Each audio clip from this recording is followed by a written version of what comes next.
Good afternoon. I'm Andrew Silow-Carroll. I'm the editor-in-chief of the Jewish Telegraphic Agency, which is the 101-year-old Jewish syndication news service serving English-speaking newspapers around the world.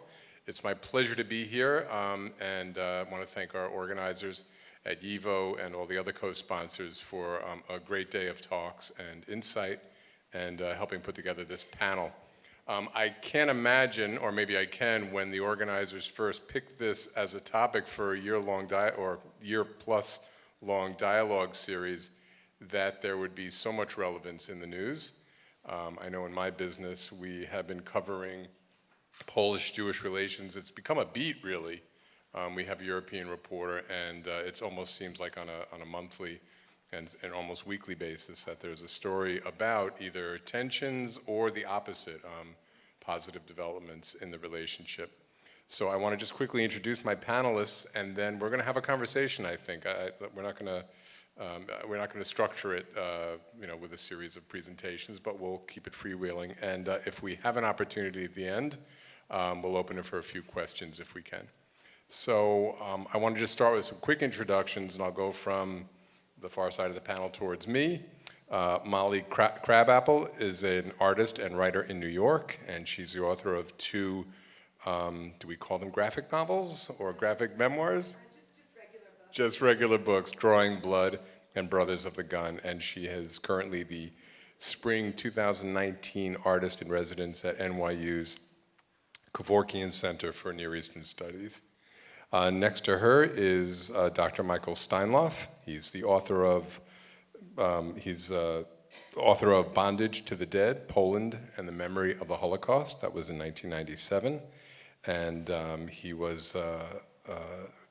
examined the experience of witnessing the Holocaust and how it shaped Polish history and consciousness in the half-century after World War II. Next to Michael is Anna Bikont, who is a journalist for the, I'm going to say Warsaw Gazette, but you can help me with the Polish Polish pronunciation.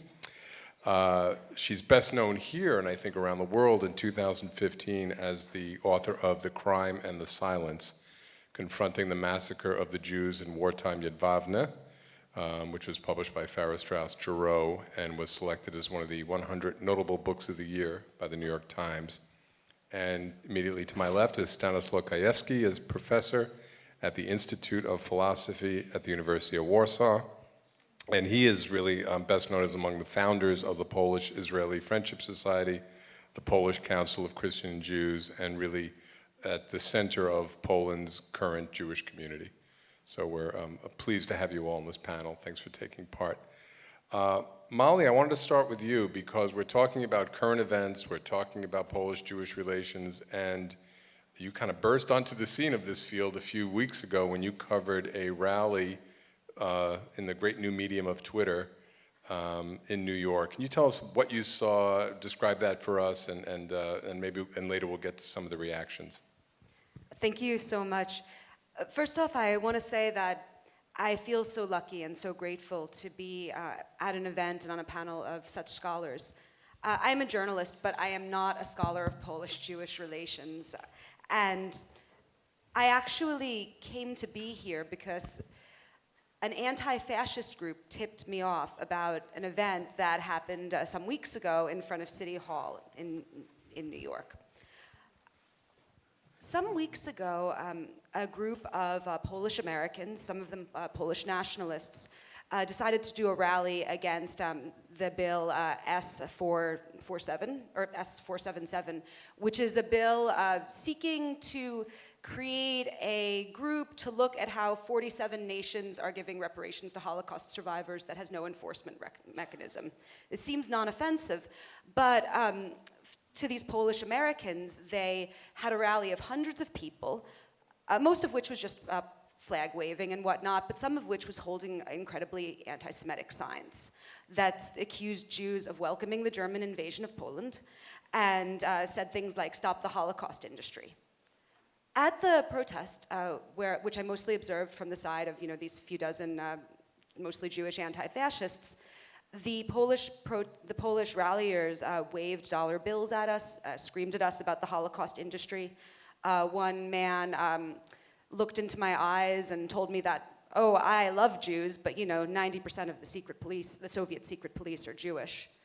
Another woman told me in a very nice tone that they had tried to save the Jews of Warsaw, but the Jewish police were just too strong. I was given a flyer that contained wild misrepresentations of writers who I love, like Bernard Goldstein and Herman Kruk, saying that they blamed Jews for their own deaths. It was a very disturbing rally. And several things struck me, but one was the sense of a people's victimhood calcified into a shield to prevent self-critique and self-awareness. The Poles obviously suffered hideously under the Nazi occupation. And the Polish resistance is something to be honored, and that's something that I said a lot at the protest. I repeatedly expressed my admiration for the Home Army and Jan Karski. However, in Poland now and under the right-wing Polish government, this isn't enough. It's not enough to look at their history the way any country looks at their history, something that's made up of good individuals and bad individuals, things to honor and things to feel ashamed of. Any criticism seemed to be viewed as an attack and a denial of what Poles had suffered. So it was a very disturbing experience. Okay, that's not my signal, that was somebody else's, all right. And that's like, shut up, Molly. So I want to get back to that, but Michael, I see you nodding your head.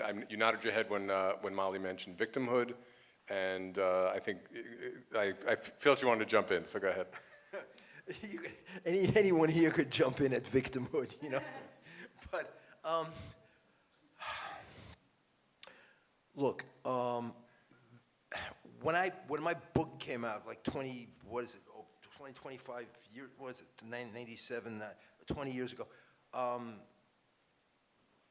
ended it in the hope that as Poland was transitioning into becoming a part of Europe, that this kind of stuff, which there was plenty of, before 97, of course, was going to be a thing of the past, and that they become a normal, quote unquote, country, member of the European Union, a modern, a progressive of some kind, liberal, or at least country, and yet, always there was this sense, how could a place that experienced the death of millions before their eyes not, have lasting effects on them? And so what's happening today, I see as a kind of a return of the repressed in a certain way, right? They can't. It's impossible, and with full pity, with full rachmunas, which is what she was saying. I feel for people. I mean, this is something that drives you crazy. I mean, how can it not? And then it inspires a whole, defensive thing. And the one thing I have to just one more comment about my book, in which I advanced the concept that a lot of people loved of trauma of the witnesses, that the witnesses of the Holocaust, especially the Poles, were traumatized by it, and that explains a lot of what happened after the war, the violence and stuff, and especially in my conversations with. Which should get published actually, with Ella Janicka, I've been convinced that things are not that clear at all, and that in fact this notion of the witness perpetrator, this complicated gray area, is what applies now, and so therefore all this sweeps into the present. And creates some of the things we've been seeing. I once thought that Polonia, American Polonia, was kind of a thing of the past, and they're going to swing on to solidarity. And I was wrong. Explain and what here that they are stronger just for than people who ever. don't know, just explain what that is, Polonia. Polonia is the Polish-American community, which was, typically, just like American Zionists used to be, more kind of, conservative, and in terms of Polonia, in terms of Poles, defending Poles against Jews and all this. But that seemed to be a thing of the past, and now they're stronger than ever. And of course, this is all part of we'll talk about this. It's all part of a world phenomenon where. So I want to ask, Anna, I want to ask you, we're talking now about, Poles, I guess the Polish diaspora. So now I'm asking about, in Poland itself, what are the forces that are contributing to kind of, they're happening all over Europe, rise of nationalism, ethno-nationalism. What's unique about it in Poland, and especially as it relates to Jews in history?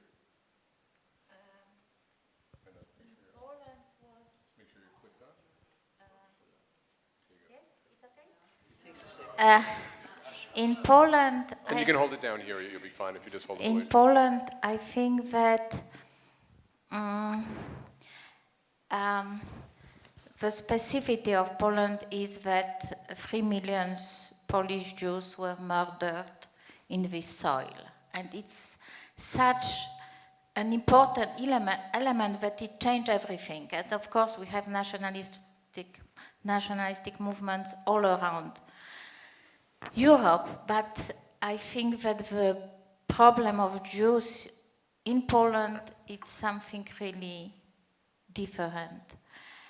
And for me, the main problem, probably based on anti-Semitism, is the lack of empathy with victims.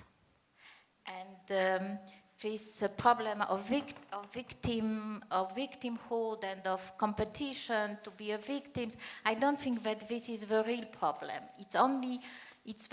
The real problem is the lack of empathy with victims. And the problem is why this lack of empathy. And the new works of scholars from the Center of Researching from the Holocaust and other prominent, outstanding Polish researchers like Ela Janicka or Joanna Tokarska-Bakir or Jan Grabowski,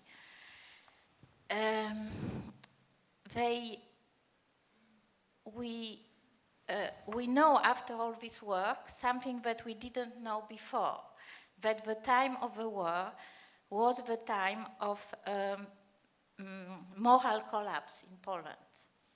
Moral collapse. Moral collapse in Poland. That what was happened between Jews and Poles in the wartime was a horror. And it's an extremely challenging and difficult to absorb. Mm-hmm. So there are all these possible defense to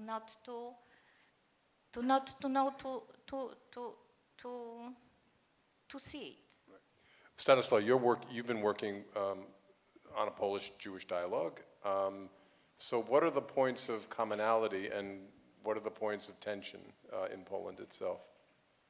Well, I would rather call it the Christian-Jewish dialogue in Poland, because this is this internal problem we have, with the terminology.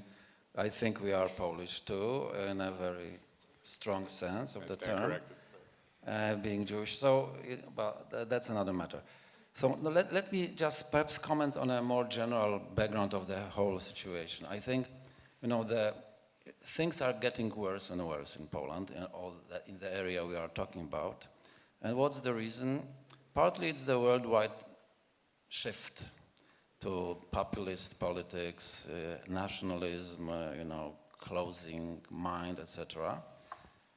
And I think in Poland in particular, we can say that the ruling party is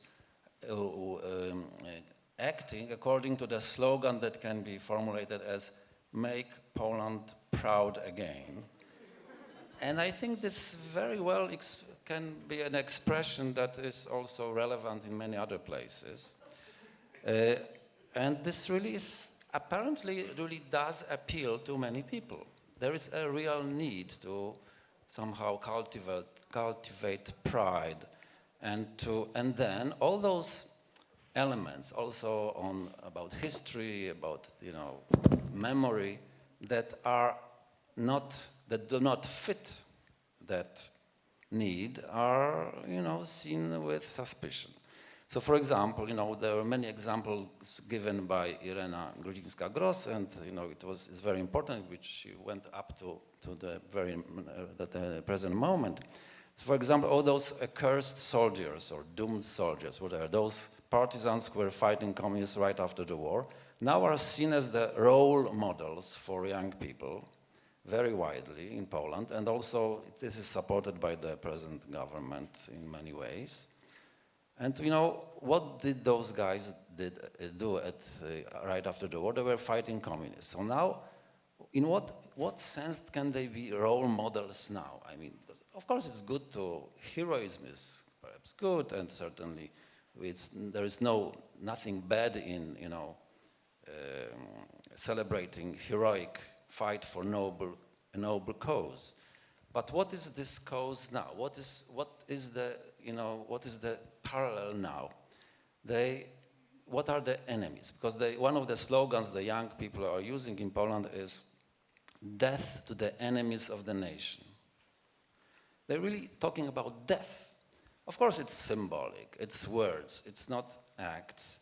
But and how do they such define words the do enemy? lead to acts. What do they mean? Who is the enemy? Who are the enemies? Who is Yeah. the enemy? So this is the question. So the enemy, when you really look at it, the enemy is liberalism, all those changes or those who have created the changes in our society, civilization that are very, difficult for all us to understand, and we don't know where we are going. All those changes that are, say perhaps symbolized by the European Union for those people in Poland, or by the term like LGBT, all those things, all those as elements are the enemy, or the enemy that should be fought. And what is the best representation of that enemy today? Or who is the best representation, or symbol, can symbolize the enemy, this threat of liberalism, of the moral changes, of the lack of traditional role divisions, etc. Well, you've guessed it. Jews are the best symbols, and when you want to to do it in a more personal way, in Poland it would be Adam Michnik, who is the symbol of that, and worldwide it would be George Soros. And they, as Jews, they represent all those threats. So all those things are part of the background that really are present in Poland, but in Poland I think nobody would use almost nobody. I mean, only the very extreme elements would use the language that you were mentioning was used here some time ago, because apparently, there are those more rigid, more extreme attitudes are better preserved, I don't know, in America than they are in Poland, where everything is somehow less rigid, I would say. I think that's common with many, many diaspora communities. That's maybe the case, yes. Yeah. I just wanted one thing to remind people that the only place in the world, most recently, where Jews have been killed is here. Okay, let's just we're talking about metaphor here. Also in Israel. To make it clear, in Israel. True. Well, all right. So, you can go ahead if you weren't done. So I have a question about, I think this is another flashpoint recently was, at the time he was Israel's acting foreign minister, Israel Katz, quoting Yitzhak Shamir, the famous line, Poles imbibe anti-Semitism with their mother's milk. So we're talking now about historical guilt, historic victimhood. To what degree is anti-Semitism not just about politics and symbolism, but a part of Polish Christian identity? Is it, should it be, or is it a historical aberration?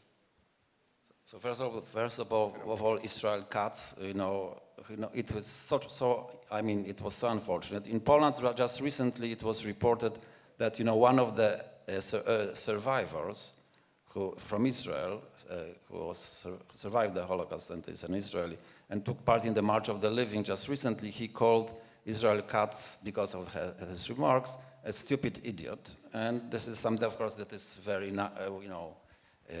received in Poland with a great satisfaction. My good friend in Israel says that Israel cuts, not the wisest of politicians, because he was, during the first days in office, he was able to offend and somehow push away many of Israel's allies.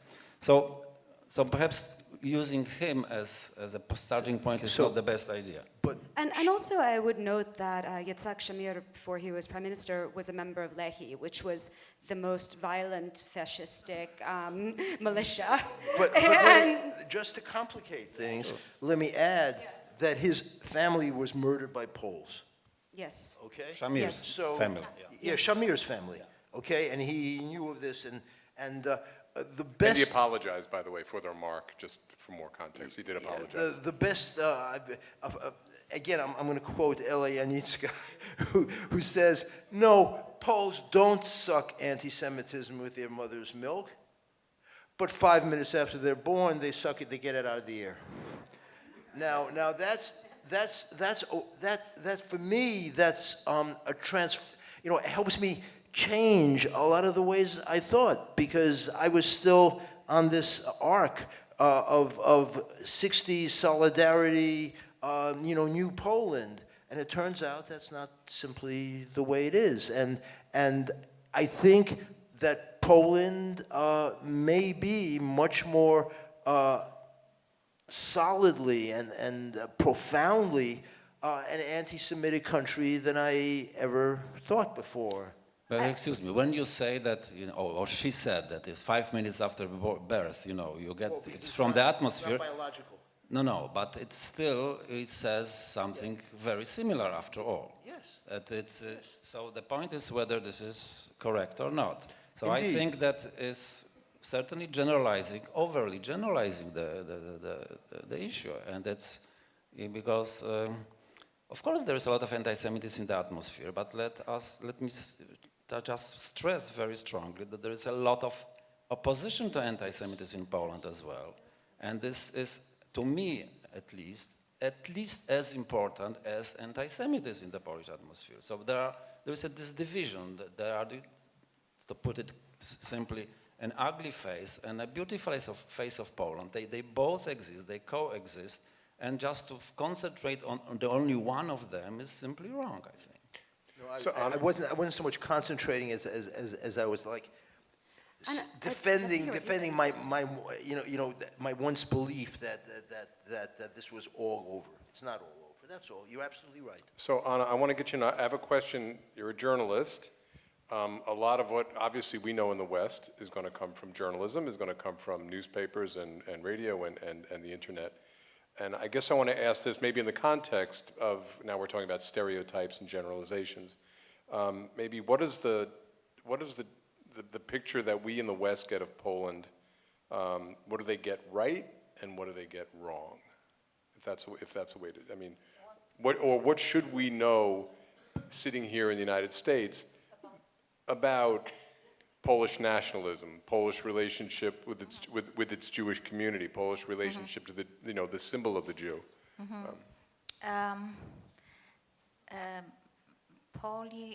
Polish relation with Jewish community. This I don't know. Maybe Staszek, I'm not so. My point of interest is the relation between Jews and those who perished in this soil. It's completely. It's not about the today community, but I think that it's not. Of course, we have also people who are not anti-Semites, but in the Polish national identity is based on anti-Semitism. It's the other, and of course there are people, and it was the core of the 19th century teaching of we are Poles, we are not Jews, we are Christians, we are Catholics, no? And of course, many of us, many of Poles have a possibility to escape of this road, but it's the essential element of Polish national identity. So in other words, you're saying you need an other to identify yourself as a nationality, and that other is the ultimate other is the Jew. Yes, in Poland. I mean, there was a moment, you know, when there were two interpretations of Polish nationalism. Okay, there was, because the socialists also had, under Pilsudski at the beginning, had some notion that harked back to the old, you know, multinational Poland that existed for centuries, you know, in feudal times. But once modern times, and for Poland that meant the 1890s, you had a kind of a socialist hark back, you know, maybe we can, you know, have a multinational, but that didn't work too much in the modern world, and what became strongest is this, is the party that is the direct antecedent of today's government, you know. And to speak more broadly, what you're saying is very true, and it's a failure not just of the Polish conception of ethno-nationalism, but of all conceptions of ethno-nationalism. It's impossible to have an ethnically based state that isn't also based fundamentally on excluding an other.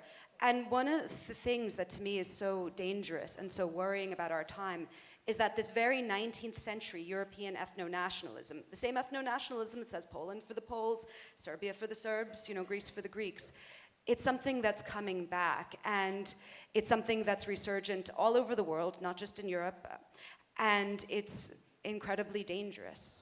Yeah, I agree. Of course, I think that nationalists or ethno-nationalists does need to exclude. The question is whether in Poland it has to exclude the Jews rather than anyone else. I'm not sure, I must say, because I think the image is more complex.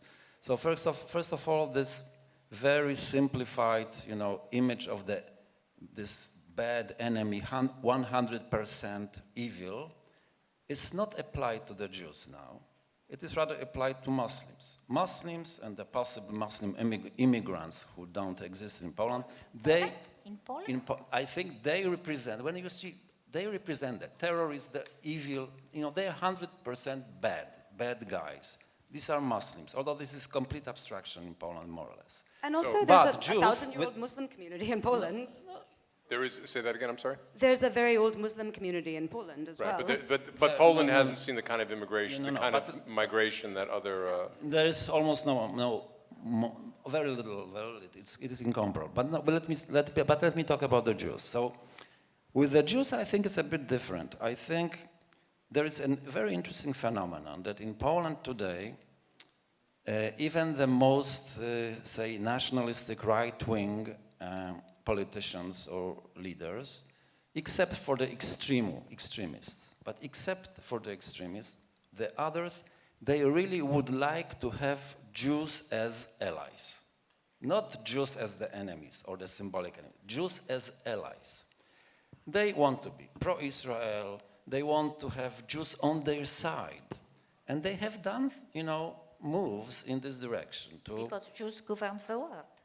Because this anti-Semitism. What are the motivations is another matter. But the fact is that there are very few people who are anti-Semitic and proud of it. Before World War II, it was common to be to be anti-Semite and proud of being anti-Semitic. Not anymore. Right. After the war, it stopped. And now anti-Semitism is, I think, stronger and stronger in Poland. But the idea that the Jews could be our allies, that we can fight, I don't know, Muslims together with Israel, liberalism together with conservative Jews, you know, European Union together with all those who are for the traditional values, and be with the Trump administration, you know, to defend the tradition or whatever it is. And this is a very clear motivation or mentality which is present both among the politicians in Poland, and all, including those in the ruling party. And in fact, also there are such people in the church who see the Jews as the possible allies or as allies. So it's much more complex. Well, of course, you would say that this can be also called anti-Semitic because it's using Jews in an instrumental way. Absolutely true. But the fact is that Jews are used in an instrumental way by almost everyone, you know, because, you know, Jews can be used in various roles, and it is being done and has been done in everywhere. Well, that suggests that the driving, you know, the overall driving force of a lot of this is less anti-Semitism than this, you know, ethno-nationalist movement that will bring, for example, you know, Israel close to Hungary, for example, right? And support, you know, where the demonization of George Soros, I mean, you can't imagine a more you know, anti-Semitic trope. And yet we have, you know, our president, of course, involved with, and so with all this, and it seems that underneath it all, I mean, what you're saying is correct. You know, that what's singly important here, you know, is this return of this ethno-nationalist and this movement. When I was really young, you know, it was all a movement towards progress, towards freedom, towards, you know, letting go, and towards liberalism. I guess you would call it liberalism. We called it radicalism back then. But now, you know, of course, it's turned around. It's turned around and it's moving in the directions of unfreedom. And that's and that, I think, and that catches up whatever anti-Semitism, whatever Polish-Jewish antagonisms, they're all in there, you know. They're all, I think, a piece of this. So. And it also still divides Jews into good Jews and bad Jews. There's good Jews that you can work with, as you said, like working with Israel to fight Muslims, or working with, you know, conservative Jews to fight LGBT people. But then there's the specter of the bad Jew, right, who is the George Soros liberal Jew who is feminizing the nation and corrupting it and bringing in people of color and bringing of Muslims. And that specific conspiracy theory is what caused the murders in Pittsburgh and in San Diego. Yeah. Absolutely, yes. Mm-hmm. Let me ask about, because even as we're talking about these trends, anti-Semitic trends, I mean, we've also reported on over the years this tremendous cultural revival, in a sense, and now sometimes it's dismissed as philo-Semitism without the Jews. At the other hand, we talk about, I know you're actively involved in the community there. I know the JCC in Krakow boasts of a very vibrant community. What's the reality for Jews in Poland? Is the future bright? Is it, or not? Well, of course, nobody knows, but the fact is that for the past 30 years we've been developing, and when I think about what I could imagine in the 1980s, it's been a miracle, the development, the revival and everything, although it's very modest, you know, by New York standards, it's almost non-existent, but by Polish standards of 1985, it's really a miraculous development. Still, you know, in the past few years, things are getting more tense, and for the first time, I think, in past 30 years, there, among Jews, also young Jews, there is a visible fear, or rather the beginning of a sentiment that perhaps, you know, we don't know what would happen, what will happen. So, you know, what is this moment when one should really know that this is the time to leave? Something that 10 or even 5 years ago nobody would really talk about now is beginning to appear, or to reappear, if you want. So in this sense, it's a rather,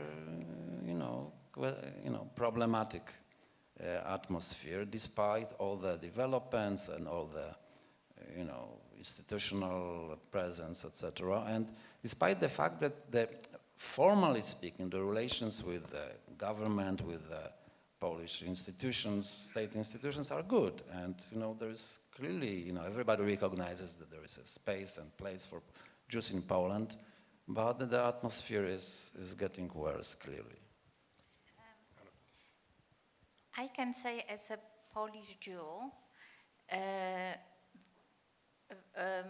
I am not in any community of Jews. I am a Jew by myself. And it's a rather difficult experience to be a Jew in Poland, I think. Because if you are a Jew, you have to be polite, because there are we Jews and the Poles, and you have to be polite to be accepted by the Poles. For example, if I am focused on the Holocaust, to talk a lot about the righteous among the nation, to be very polite. And I am not a very polite person when I work.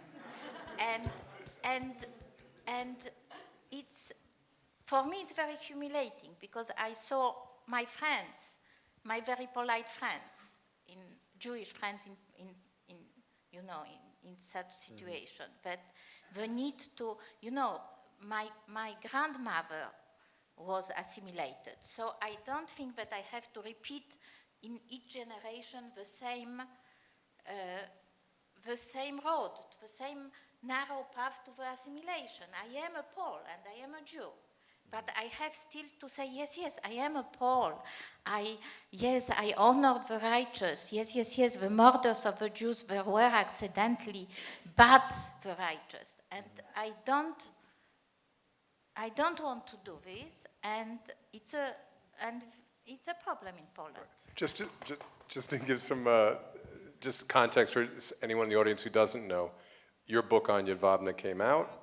And I imagine, and in which you confirmed what Jan Gross had written about, that this was a neighbors killing neighbors.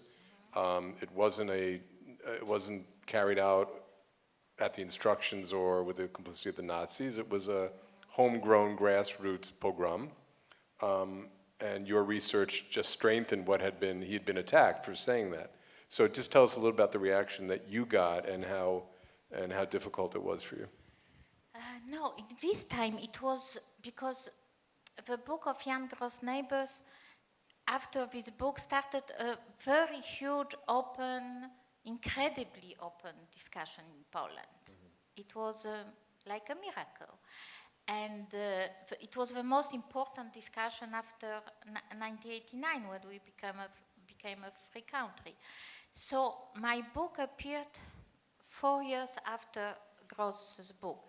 And it was the best time in Poland. So I came, two friends of mine, very tall, high, and solid. They came with me as my bodyguards because they were afraid what could happen with me. And in all the meetings, there were a lot of people, and these people were so incredibly kind. It was like a Polish sociologist, Ireneusz Krzemiński, found in his researches a new category in Poland that didn't appear before in his researches, the category of anti-Semites.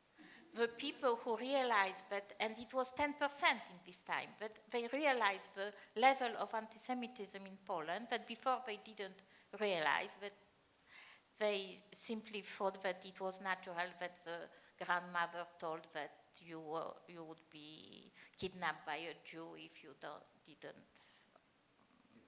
behave. And they started to renovate the Jewish cemetery, to be interested in the klezmer music, different things like this. We're talking about what time period, roughly? 2004. And it was the people who came to my book event. So the reception was very, very, very good, and because of this, I am as old as you. I think maybe. So for us, this idea of progress was obvious, no? That the world is in progress, no? So for my generation, that was obvious. So I thought that we done it. You know, it's incredible, but Well, now- it but- was the post-war narrative. It was Yes, the post-war but- international Yes, narrative. but I think that with this problem of this Polish-Jewish relation, that we Yes. really, after Gross's book, That's right. That's right. That's and right. thanks to Gross's book, we really changed Thanks to the discussion, thinking, also the discussion, the marvelous the way of discussion. thinking. That's right. And after 2 years, we have it was over. But from what I understand, I mean, I'd love to, you should talk about it, that YIVO, after his book, became a center for right-wing nationalists, right? I mean, you know, Yes, Jedwabne but as such, but- as a yes, but as a place, you know, Yes, all these nationalists started going there in defense of YIVO. yes, but they were so. Yes, they came to Jedwabne and they came to the priest, and the priest was the center of these nationalistic right-wing groups. But they were very small, you know. It was like nothing. They were very loudly, but it was not. But it was not the mainstream. And now it changed. Now I think that it's rather the mainstream in Poland. they What feel was the encouraged. marginal? They feel yes. Also, for example, Father Rydzyk, you know, who is the head, this priest who is the head of the Catholic radio and the whole media empire, and you know, like in the 90s, he seemed to be a marginal figure. Precisely. And then he became more and more stronger and stronger and more influential. And now What was his name again? I'm sorry. his name is Father Tadeusz Rydzyk, who is, and the radio is called the Radio Maria. It's a symbolic name in Poland. Everybody in Poland knows it. And now he is like the dominant trend, the dominant, force in the Polish Catholic Church, which is really was so surprising to us that this is developed in that direction. But to continue what I just said before, he is also one of those who, you know, some time ago was promoting anti-Semitism on the radio very strongly, and you know, things similar to what you heard here during the rally. But in the recent years, this anti-Semitism was clearly toned down, and he started to have some contacts with the Jews that wanted to have contact with him. He also set a meeting with the Israeli ambassador, and he has a whole museum being built and a shrine for the righteous among the nations, and he tries, and people working with him try to show that the Polish church was doing nothing but rescuing Jews. And you know, but he tries to do those things to really have Jews on his side. That's another example of the same phenomenon. Right. Rather than express anti-Semitism, he uses, of course, Jews or the symbolic Jews or imagined Jews for his own purposes, but he tries to do that, which, after all, however problematic it is, it's better to have this than, just simple anti-Semitism. Molly, I think. Oh. I think you're. One of the things that occurred to me that was interesting for me was the reaction that I got after reporting on that rally. I'm someone who has covered a lot of controversial issues. I've covered Palestine, I've covered Syria, I've covered Turkey, I've covered, American immigration, many issues that get people angry. And I have never experienced anything like what I have from Polish nationalists, never. I thought I was the complete connoisseur of trolls. Apparently I'm not. But the thing that was so interesting to me was there was a real naivete about it that was very different than if I was getting harassed by, say, the American alt-right. The American alt-right would try to conceal their identities because they would realize that even if they personally were racists, there might be some repercussion for them. Whereas you had these Polish people living in New York City saying the most horrifically anti-Semitic things to me, mocking Jewish children being sent on boxcars using their real names and their real photos that went to their real LinkedIns where they're trying to get jobs as TV cameramen. There was no sense that, not even that this was bad, but there was no sense that this might come back to bite me. And today, I'm sure many of you have noticed, there was someone going around giving a single-spaced, double-sided piece of paper demanding that Jews acknowledge, some imaginary crimes we did against Poles during the Holocaust, and it contained a little denunciation of me. one of the most disturbing things, as that I've noted, is 20 years ago, Father Rizik and Radio Maria, I mentioned them, when in my book, and then I added, who is following them. Well, by and large, people on fixed incomes who can't deal with this new Poland of progress, et cetera, and it never occurred to me that young people would be attracted to this, and it turns out they are, and this is for me a real enigma. I would like to hear some more commentary on this. Yeah, I was going to ask a question about generationally. I mean, what changes you would think? The generation. This was supposed to be a generation Right. schooled for the European community, and suddenly they're not.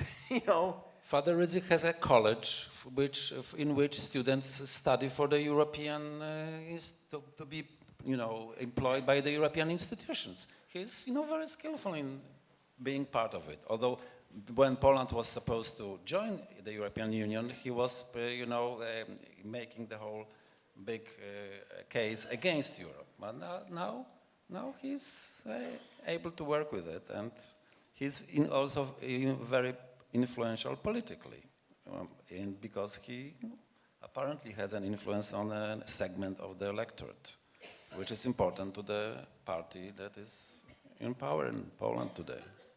Donna? Hold the mic right here. About generations, I want to quote a conversation that I had with a vice principal of Jedwabne High School. It was one of the most open-minded person in the town, and I asked her if it would be worthwhile to invite Antonina Wyrzykowska. It was a woman who saved 7 Jews from Jedwabne. In Jedwabne, yes. And I argued the young people would know that there were people as noble as she living in the town on which such odium had fallen. You'd like everything to happen at once, she replied.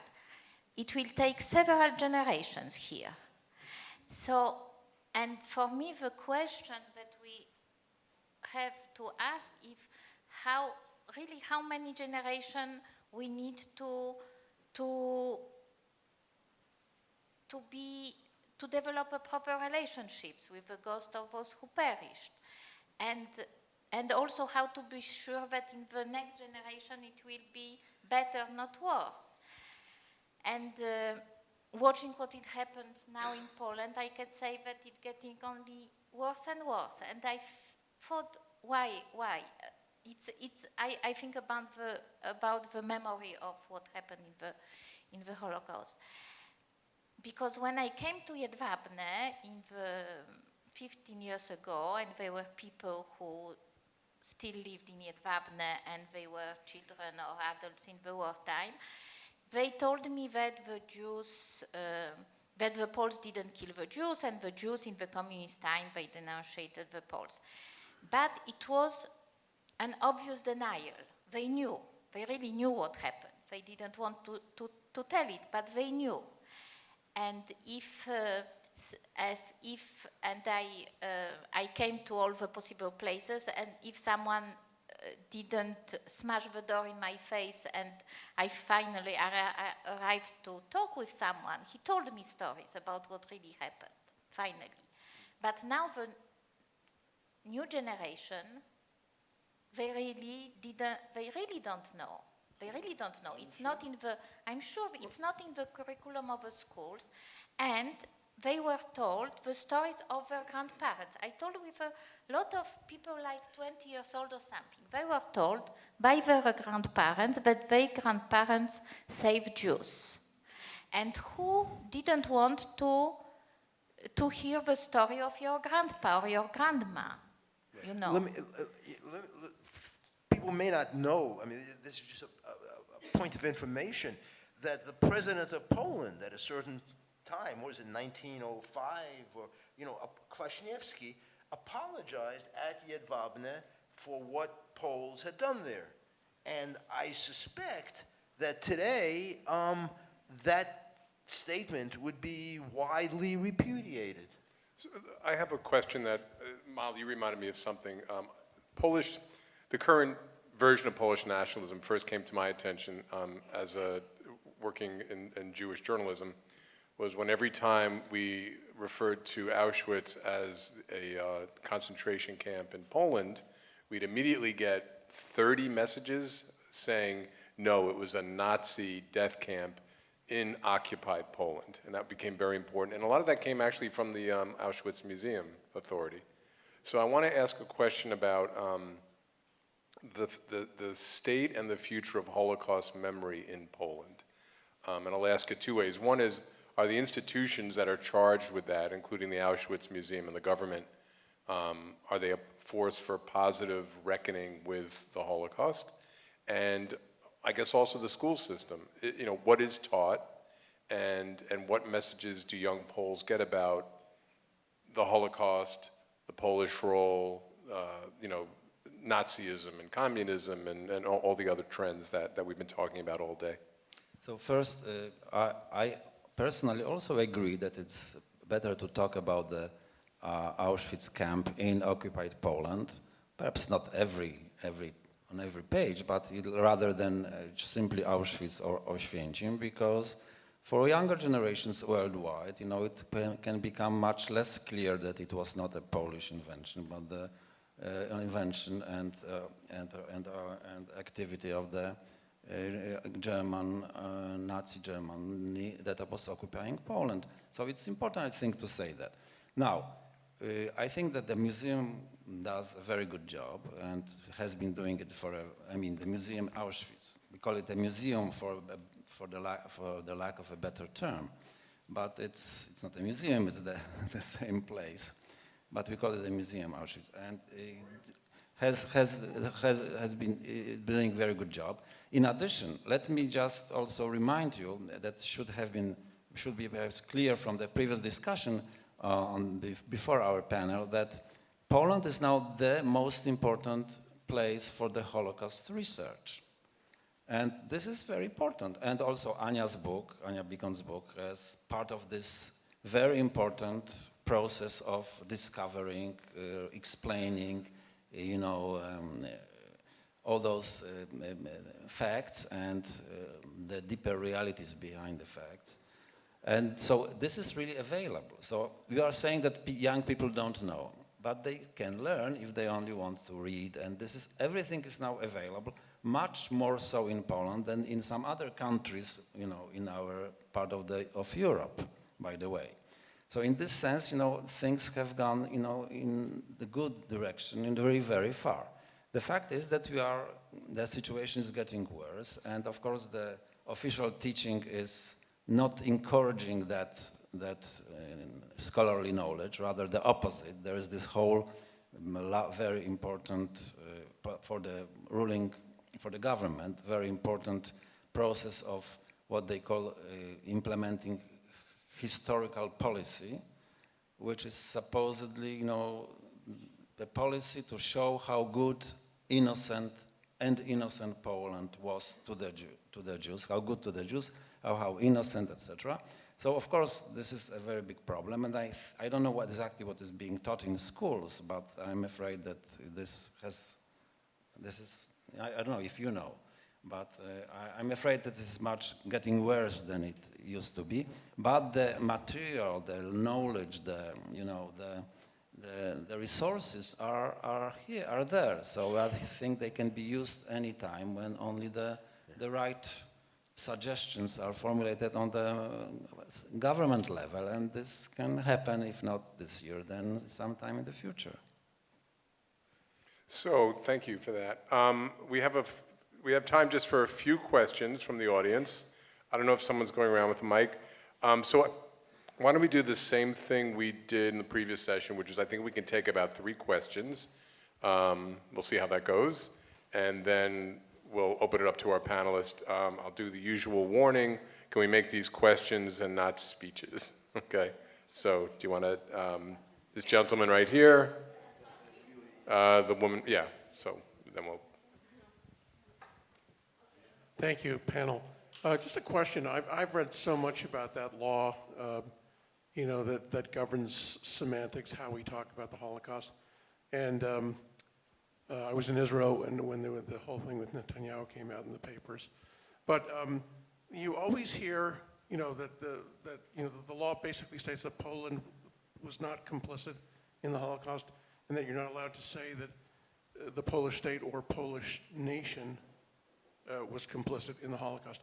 Does that, it's never clear in any of the articles you read, in terms of inside Poland itself, would that preclude a statement or a teaching in schools that says that there were individual Polish people that collaborated during the Holocaust? Okay, that's one.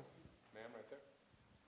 I just wanted to say that this country is no different. About 10 years ago, the Times published, they went around and interviewed high school students, and one girl said, when she was asked what the Holocaust was, she thought it was a Jewish holiday. And let's not forget, centuries ago, all these Polish princes in Lithuania, they invited the Jews to go there to boost up their economy, because they're so smart and good with money. And the gentleman over here has his hand up for a bit. And we'll take those three and we'll. All right, a question is for Molly. Molly, actually, I was at the protest too. And I saw what really happened. Okay, and what happened was basically the Jewish members of Antifa basically screamed at the Poles, what is it, immigrants, remember? Yeah, I do. Immigrant, what? What did they scream? Okay? Yes, tell us. Immigrants, right? I believe Poles what they said are was immigrant- fascists go home. No, that's not what they Fascists go home screamed. was what they That's said. not what they screamed. All right, so let's not Okay. have this debate here. It's not the right setting for it. If you have a question, we can do it, but otherwise I'm going to open it to somebody else. Well, Oh, right, boy. that's not what happened. She's just not Okay, saying so the we can truth. discuss that another, okay, we can't litigate that here, so why don't let's take the, What they were screaming is, Polish are immigrants, Nazis are not. And that instigated the whole thing. okay, all That's right, not Okay? true. That is true. okay, thank you. I was there, the whole thing. Okay, thank you. I've got 50 people that can say the same exact thing, Molly. Okay, thank you. So let's just ask, so we do have one question in there. That was good for, so the question is, how does the law against talking about Polish complicity in the Holocaust, how does that apply within Poland itself? Well, basically in Poland, the government probably didn't want to stop research or to stop talking about individuals or more than even individuals who were involved in the Holocaust. But I think that they tried to defend Poland from generalized accusations. But the fact that they formulated the law in a way that was very, very problematic, because it could possibly be used to just criminalize anyone who would say, for example, my father is a survivor, and he was always telling us that he was afraid of the Poles. This is a standard statement. So if you read the law in this special way, you could say that this is something that that should be prosecuted. That's this statement. So that's why this law was so bad. But the motivations, I think, perhaps were not that bad, because they wanted to. They feel that that there is this danger of seeing Poland as the perpetrator, which would really be wrong, which is wrong. And so I can understand the motivation, but the law itself was bad. So it's very good that there was this response and reaction to the negative reaction to the law in the world, which of course made the government to change the law. And I just want to ask one last question, because that didn't go great. So, okay, go ahead. You're the last question, ma'am. Go for it. No, then it's not. We're not going to do that. So I have one last question, which is, are there political forces today in Poland that offer a kind of a countervailing message to the current, the current trends towards nationalism? And what are the chances and what are the prospects going forward for maybe a more liberal Poland or just a different way of talking about these issues? There still seem to be two visions of a Poland, except I worry that their proportion is the same as it was over 100 years ago. In other words, there's a left-wing vision which is inclusive, which sees Poland as a place of many nationalities and with a past that all of us thought was very beautiful back in the 80s. And then it seems to be a much more powerful current of what we've been discussing. But there are beautiful, especially in the urban centers, there are beautiful people involved in this kind of struggle. Taking on this struggle. I mean, if we focused on the negative, there's a lot of positive. But they're increasingly feeling embattled and encircled. But they're fighting the good fight, they really are. They're amazing. Some of them are amazing people, and people in small towns, who have decided to maintain Jewish memory, whatever that may mean. And, they're in this struggle too. But increasingly, when you have the support of the government especially, they're feeling overwhelmed. But there are beautiful forces at work on the other side. That's what drew me to Poland. I mean, that's what kept me in Poland for all these decades. These magnificent people. On that note, I think we're going to stop. I want to thank you all my panelists.